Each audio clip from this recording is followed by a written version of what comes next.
Following the decision to invite expressions of interest from possible investors for renewable projects with a capacity of 50 megawatts or more in order to assist in the implementation of accelerated renewable energy development programs in the country, the Cabinet of Ministers has approved a solar power project by the United Solar Energy Sri Lanka Private Limited in principle, and to appoint a cabinet-appointed negotiation committee to evaluate the proposals and make recommendations. The proposed solar power plant of 700 megawatts with a battery energy storage system at the Kilinochi Poonakari Lake aims to provide a power supply of 134 megawatts. The project is proposed to be implemented with a total investment of $1,727 million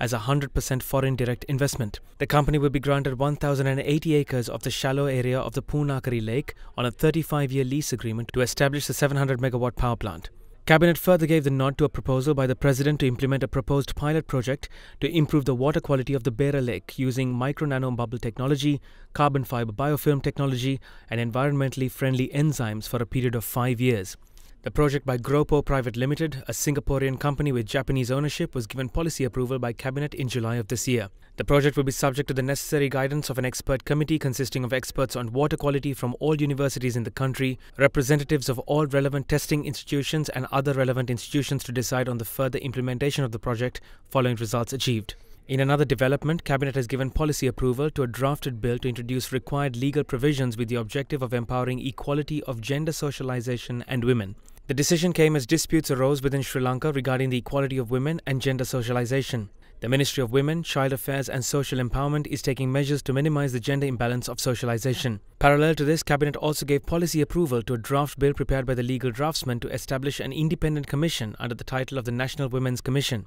Both decisions were given approval at the Cabinet meeting held on the 5th of September 2022, and drafted bills for both decisions have been given the policy approval of the Cabinet. Cabinet approval was also given to a proposal by the President to impose a zero customs tariff on the cost, insurance and freight value when importing electric vehicles.